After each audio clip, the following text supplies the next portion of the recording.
Welcome back. Break के बाद एक बार फिर से आपको प्रोग्राम में खुश आमदीद कहते हैं। और पाकिस्तान तहरीक इंसाफ अब जो के बातचीत की हामी हो चुकी है, इसके ऊपर बात करते हैं। जैसा कि हम सबको पता है कि सुहेल वड़ाइच साहब की आर्मी चीफ से जो मुलाकात हुई, उसके बाद बहुत सारी चर्चा जो है वो हो रही है।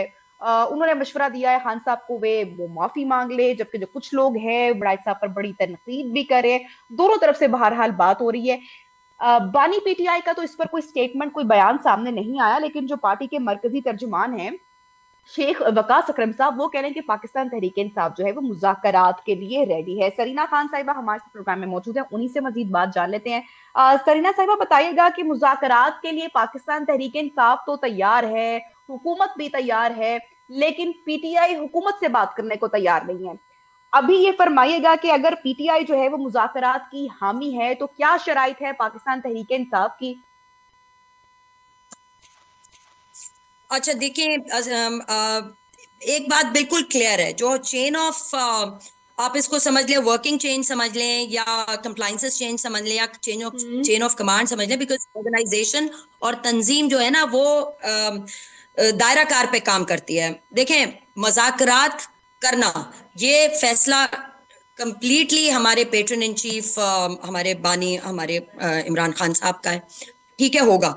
वो जब वो ये फैसला करेंगे तो वो पॉलिटिकल कमेटी के थ्रू वो फिर हम हम्म। सबको पता चलेगा, और साथ ही सबको मालूम पड़ेगा, मीडिया भी उसमें शामिल है।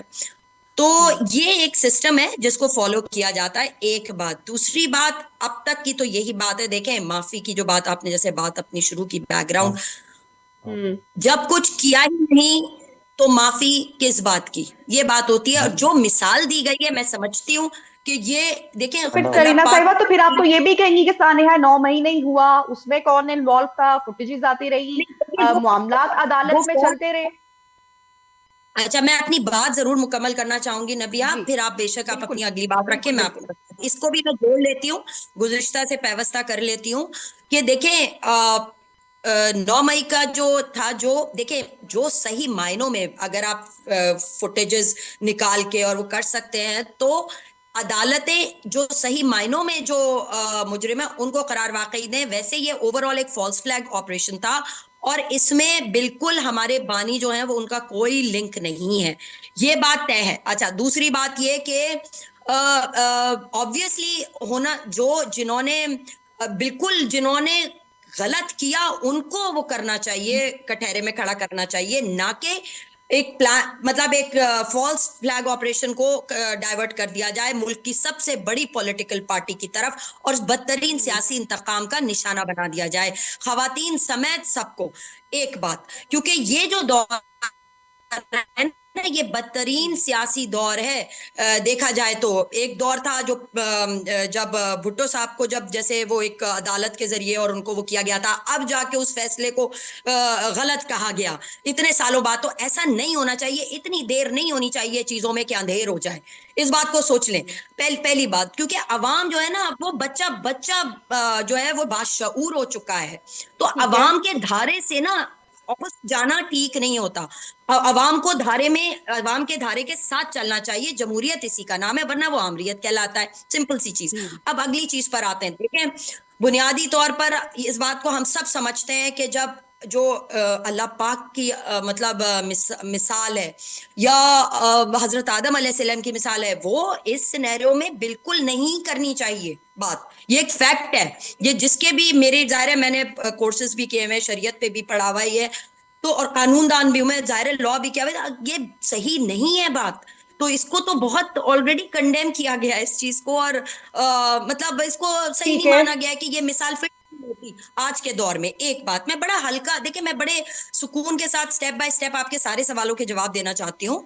तो कहने का मकसद ये है कि देखें, मजाकरात का फैसला मैंने आपको बता दिया कि कहाँ से होगा।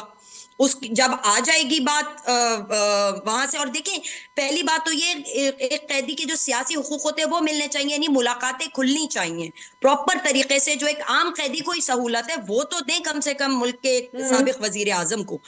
जी, वकला के पैनल्स जाएं, फिर इस तरह के फैसले, जब पूरी ठीक है। पार्टी अभी भी सबसे ज्यादा, आप देख लें 14 अगस्त पे, 13 अगस्त पे सबसे बड़े जो कहते हैं ना वो जलसे जैसी चीजें जो है वो पीटीआई ने अवाम के साथ मिलकर किया, अवाम हमारे दायरे में शामिल है।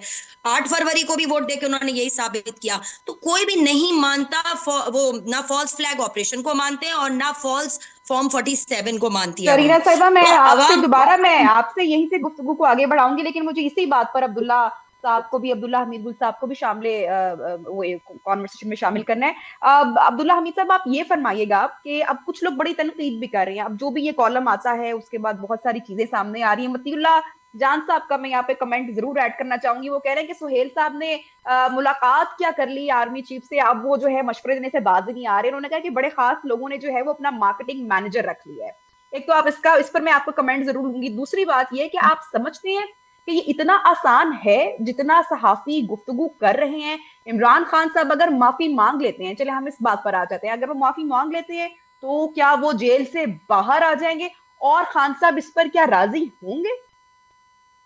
जी बहुत शुक्रिया। मैं तो ये समझा कि मैं शायद वन साइडेड प्लेयर हूँ, सिर्फ 12-22 मिनट के बाद मेरी बारी आई है।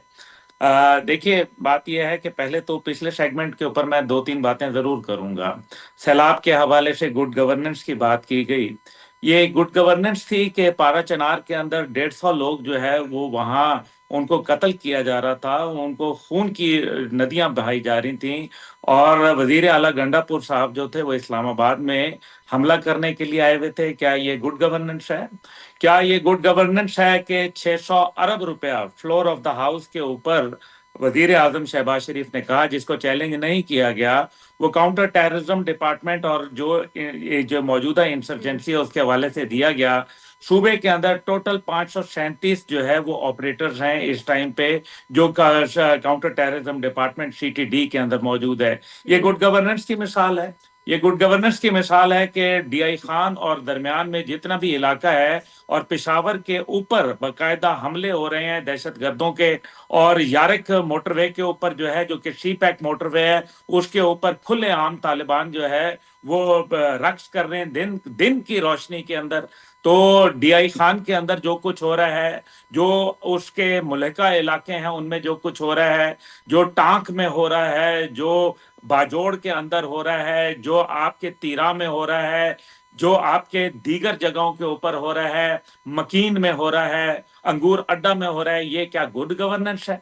तो इसको बात तो मेरे ख्याल में ये यहाँ खत्म करें। दूसरी बात ठीक है, हम आ मुज़ाकरात जाते की हैं बात कर लेते हैं अभी जी। पीटीआई के ऊपर बात करते हैं। देखिए, पहली बात यह है कि फौज को किसी के तर्जुमान की जरूरत नहीं है। फौज के तर्जुमान डीजी आईएसपीआर हैं अहमद शरीफ चौधरी साहब। और अहमद शरीफ चौधरी साहब 3 दफा अपनी प्रेस कॉन्फ्रेंसेस के अंदर ये बता चुके हैं कि जब तक के मामलात जो है वो जो भी मामलात हैं वो आपको हुकूमत के साथ, वफाक के साथ जो है तय करने पड़ेंगे। अंपायर अपनी उंगली ना उठाएगा, ना एम्पायर इसके अंदर आएगा। देखें, ठीक है। सबसे बड़ी बात यह है कि एक पार्टी है, सियासी पार्टी है, जमहूरियत को पसंद करती है, जमहूरियत के नाम पर वोट ले रही है, वो गैर जमहूरी कुव्वतों के साथ बात क्यों करना चाहती है? क्या ये जमहूरी रवैया है?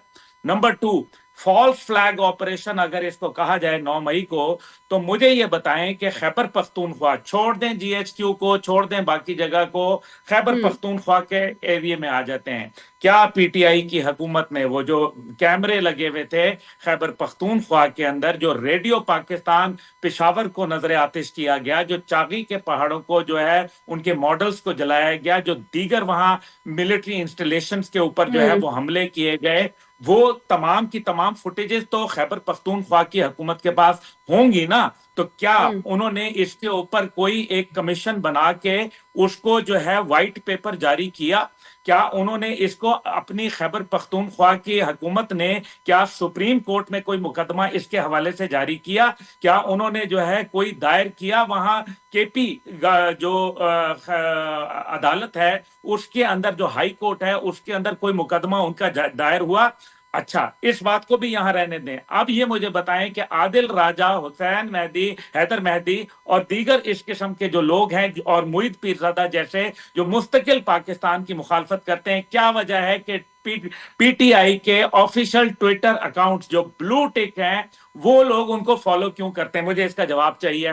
दूसरी बात मुझे ये पूछना है कि वो लोग जो बकायदा पीटीआई के वर्कर्स थे, जिनका बकायदा सोशल मीडिया पे उनके बकायदा वो कार्ड्स इशू हुए थे और वो लोग वहां मौजूद थे, उनके खिलाफ क्या शो कॉज नोटिस पार्टी ने जारी किए? और अगर नहीं जारी किए तो फिर क्या ये फॉल्स फ्लैग ऑपरेशन था? क्या न्यूट्रल जानवर हैं ये मैंने कहा था या पीटीआई के लीडर इमरान खान ने कहा था? क्या उन्होंने ये कहा था कि याहिया टू, क्या उन्होंने जनरल आसिम मुनीर के लिए जब वो आर्मी चीफ बनने जा रहे थे, क्या उनकी मुखालफत उन्होंने ओपनली की थी या नहीं की थी? क्या ये सारे जो हैं ये सब फॉल्स फ्लैग हैं? ये सब लोग जो है क्या हम भूल गए हैं? हमारी जो है वो यादाश्त कमजोर हो गई है? हम लोग जो है वो अब बिल्कुल हमीद साहब, माजी से जो है मैं ये भी कमेंट लूंगी गायब कि हो ये चुके तो हैं। सारी बातें चले, ये ऐसी तनकीद बात तो नहीं है होती है ना। ना, पाकिस्तान तहरीक इंसाफ लेट की मी फॉल्स फिनिश फ्लैग की बात करती बिकॉज है। जी मैं मैं ये कह रही हूँ गुजारिश कि यही कर रहा हूँ। हुकूमत के ऊपर भी तनकीद की जाती है, जहां पर पीटीआई के ऊपर तनकीद हो रही है वहां पर दूसरी साइड पर पीटीआई या जो दीगर जमातें हैं वो हुकूमत पर भी तनकीद करती हैं। हाइब्रिड निजाम कहा जाता है, ये कहा जा रहा है कि हुकूमत देर गलत तक है। चलने वाली नहीं है मैं और किसी एक यही भी मैं सियासी मकसद को पूरा नहीं कर पाई है और ऐसे खड़ी है कि आप दीवार से हाथ उठाएं और जैसे ईंट गिरती है ऐसी मिसालें दी जाती हैं। इस पर आप क्या कमेंट मैं करेंगे फिर? देखें, मैं आपको बड़ा वाज़ेह बता दूं, एक तो सुहेल वड़ाइच साहब का मसला यह है कि उन्होंने एक बातचीत की और उसका उन्होंने अहवाल भी जिक्र कर दिया कि किस तरह मोहसिन नकवी साहब से उन्होंने किया और फिर जो है वो उनको एक मौका मिल गया ब्रसल्स के अंदर। मसला यहाँ यह है कि वो एक, मेरे ख्याल में आर्मी चीफ ने एक बात कही है कि हाँ भाई जब तक माफी मांगे, लेकिन आर्मी ने बड़ी एक वादे बात की है कि माफी मांगेंगे पहले अपने रवैयों के ऊपर, लेकिन जो लोग 9 मई के अंदर मास्टरमाइंड और दीगर लोग हैं, जब उनको सजा मिलेगी, सजा मिलने के बाद जो पीछे लौट बच जाएगी वो अपनी सियासत करे, जरूर करे, लेकिन ये नहीं होगा कि माफी मांगने के बाद सजा खत्म हो जाएगी। और ये बात सजा दी है अदालत ने। अभी गुड टू सी यू वाली अदालतें नहीं रही, फुल प्रोटोकॉल वाली अदालतें नहीं रही। ये भी हमें याद होना चाहिए कि वो भी एक अदालत थी जिसने ये कहा था कि इनके ऊपर मुस्तकबिल में भी कोई एफआईआर नहीं कर सकती, यानी कि अगर वो वहां बैठे बैठे जज साहब का सर फाड़ देते तो क्या एफआईआर नहीं कटती? ये किस किस्म की अदालतें थी उस टाइम पे? खिलौना अदालतें। तो उस टाइम पे अदालत ठीक थी, अब अदालत खराब हो गई है। उसी अदालत ने जो है और मौजूदा अदालत ने फैसले किए और फैसले करके जो लोगों को कैफरे किरदार तक पहुंचाना था वो कराया। हाँ, हाइब्रिड निजाम नहीं चलेगा। मैं मौजूदा हुकूमत की जो इस टाइम पे सिचुएशन है, मैं समझता हूं कि वो बहुत कमजोर है, उनको बेहतर परफॉर्म करना चाहिए। अपनी जो उनकी गवर्नेंस है वो बहुत पुअर है और साथ ही ठीक साथ है, ठीक मौजूदा है, बिल्कुल हुकूमत को आपका जो आपका पॉइंट ऑफ अहम व्यू आ गया। तरीन मुझे सरीना साहिबा से कमेंट लेना है, प्रोग्राम को वाइंड अप भी करना है। सरीना साहिबा, ये बताएगा कल सुप्रीम कोर्ट में खान साहब की जो है वो जमानत की दरखास्तें भी लगी हुई है, कितने इम्कानात आपको दिखाई देते हैं कि कोई पॉजिटिव जो है वो खबर आ सके, कोई जमानत का फैसला हो पाएगा? कुछ उम्मीद, कोई होप है कल आपको? अच्छा देखिए, बिल्कुल मैं इस वक्त ये बात करना चाहूंगी कि हम सबको पता है, सबके इल्म है कि 26वीं आईनी तरमीम के बाद जो है ना अदालती निज़ाम को जो एक सिस्टम चला आ रहा होता है सीनियरिटी के साथ, और उसके अंदर जो है परफरेशन करवाना या इंटरफेरेंस जो है सियासी जो लोग होते हैं वो फिर उसके अंदर अपना जो है वो असर रसूख डाल दें। तो 26वीं आईनी तरमीम ना एक बड़ी सियाह मिसाल है। इसको जो है बिल्कुल इसके इसके होते हुए इंसाफ के तकाजों पर बड़े सारे सवालिया निशान उठ जाते हैं। एक बात, दूसरी बात यह है कि देखें, मेरे पास हर सवाल का जवाब है इनके, लेकिन आपके पास शायद टाइम की कमी हो। मुझे ये बता दें कुछ जुमलों में मैं बात, इंसाफ आप कैसे दिलवाएंगे जब आप ये देखें कि 9 मई के ऊपर चले जो मर्द हजरात हैं उनको छोड़े, जो खवातीन है उनके ऊपर एक ही मुकदमे को एक ही दिन में, एक ही लम्हे में 10 मुख्तलिफ शहरों की एफआईआर कटी हुई है। ठीक है, क्या वो उनके पर लगे हुए थे कि वो उड़ के एक जगह गई फिर उसी लम्हे वो दूसरी जगह, या उनके 10 हिस्से थे जो अलग अलग जगह? तो ये झूठ है। 2 गवाह बनाए में पुलिस के जो कि उन्होंने हर जगह जाके, वो हर शहर में, हर सूबे में जाके वो गवाही दे रहे होते हैं। बड़ा कमजोर इनका वो है सगासा, इनका इनका जो सारा जो मामला है ना वो बहुत कमजोर है, कानूनी नुकात नहीं है। इसीलिए फॉर्म 47 वाले ऐवान ने जो 26वीं आईनी तरमीम लेकर आए हैं, ना वो फॉर्म 47 वाला ऐवान जायज है और ना ये तरमीम जायज है। कल को 27वीं खुदा ना खास्ता आ गई ना तो पाकिस्तान तो बिल्कुल जमीन बोस हो जाएगा। देखें, इसका असर मईशत पर भी पड़ता है, इसका असर जो इदारों पे भी पड़ता है। ये एक ऊपर से ला के मुसल्लत की, इनको काम तो आता नहीं है। मुझे बता दे मोहसिन नकवी का क्या लेबर है, क्या कह रहे हैं, हर जगह हर इदारे का काम क्या वो अपने आईन पाकिस्तान के दायराकार के मुताबिक उसके अंदर अगर काम करेगा, ईमानी के साथ पाकिस्तान जो है वो फूलेगा। ठीक है, ये जो बिल्कुल वाइंड अप सरीना साहबा, बिल्कुल प्रोग्राम को वाइंड अप करना है।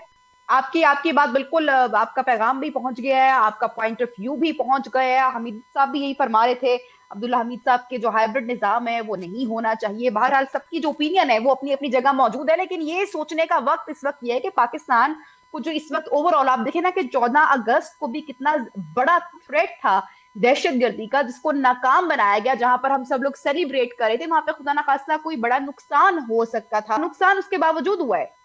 जो ये सैलाबी एक तूफान आया है, जो एक इंसिडेंट एक सानया हुआ है, ये भी किसी आफत से कम नहीं है। इस पर हमें सियासी इख्तलाफात को परे रखकर कोई बाकायदा हिकमत अमली बनाने की जरूरत है कि जमातें एक पेज पर हों, एक साथ हों, इन आफात से कैसे निपटना है, अपने मुल्क को जो है उसकी मुआशी हालात कैसे बेहतर करने हैं, ये सोचना मेरे ख्याल से कि प्रायोरिटी होना चाहिए। और सियासत को थोड़ी देर के लिए मेरे ख्याल से परे रखने की भी जरूरत है। प्रोग्राम का वक्त खत्म हो रहा है। मेहमानों का बहुत बहुत शुक्रिया शामिल गुफ्तगू होने के लिए। इंशाल्लाह आपसे कल होगी मुलाकात। अल्लाह हाफिज।